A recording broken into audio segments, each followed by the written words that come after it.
হ্যাঁ হ্যাঁ, জুতা খুলে উঠো উঠো উঠো উঠে এবার হিসাব দাও। কোন আইসক্রিম খেয়েছিলাম, আর জুস খেয়েছিলাম, বিস্কুট খেয়েছিলাম, চানাচুর খেয়েছিলাম, আর বিস্কুট খেয়েছিলাম। হ্যাঁ যাও যাও, এখানে গিয়ে পানিতে তাড়াতাড়ি পাও দিয়ে ফেলো, পাও দিয়ে ফেলো। আসসালামু আলাইকুম ওয়া রাহমাতুল্লাহি ওয়া বারাকাতুহু। সুপ্রিয় দর্শক, সবাই কেমন আছেন? আশা করি সবাই ভালো আছেন।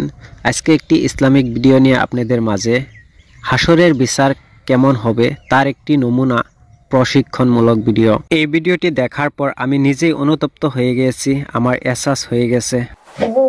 হাসরের দিন বান্দার হিসাব কেমন হবে? ছাত্র যখন হুজুরকে প্রশ্ন করলো, হুজুর হাসরের দিন বান্দার হিসাব কেমন হবে, তখন হুজুর মুখে প্রশ্নের উত্তর না দিয়ে ডাইরেক্ট প্র্যাকটিক্যালি ছাত্রদেরকে বোঝালেন। কত সুন্দরভাবে ভিডিওটি দেখলেই আপনিও অনুতপ্ত হয়ে পড়বেন, আপনারও এহসাস হয়ে যাবে হাসরের বিচার কেমন হবে। আর সেটা কিভাবে বুঝাইলেন ভিডিওটি সম্পূর্ণ দেখেন। এই নাও 100 টাকা, আগামীকাল ছুটির দিন, তোমার যা মন চায় তাই কিনে কেটে খাবা। যাও। তাওহীদ, এদিকে আসো।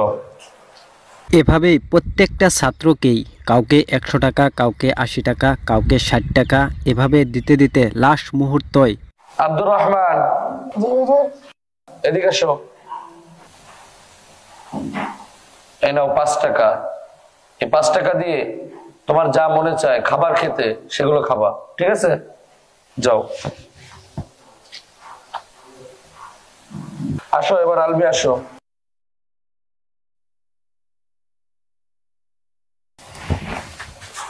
এই নাও 1 টাকা।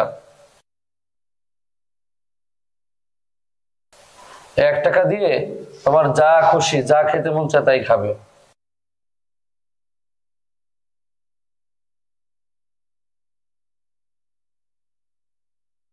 এভাবেই হুজুরে কাউকে বেশি টাকা, কাউকে কম টাকা দিল। যারা বেশি টাকা পেয়েছে তারা মনে মনে অনেক খুশি, আর যারা কম টাকা পেয়েছে তারা খুশি হতে পারে নাই। তারপর হুজুরে কি করলো দেখেন। শোনো, আগামীকাল তাহলে সাপ্তাহিক ছুটির দিন, তোমাদেরকে যে টাকা পয়সা দেওয়া হয়েছে তোমরা সকলেই তোমাদের ইচ্ছা মতন খরচ করবা, কিন্তু শনিবার সকালে নাস্তার টাইমে বোর্ডিং ঘরের সামনে এসে তোমরা কে কি খরচ করলা সবকিছুর হিসাব দিবা, ঠিক আছে? তাহলে যাও। এভাবেই হুজুরের কথা মতো ছাত্ররা ছুটির দিন যার যে ইচ্ছা ওই মতে নিজের নিজের টাকা খরচ করলো।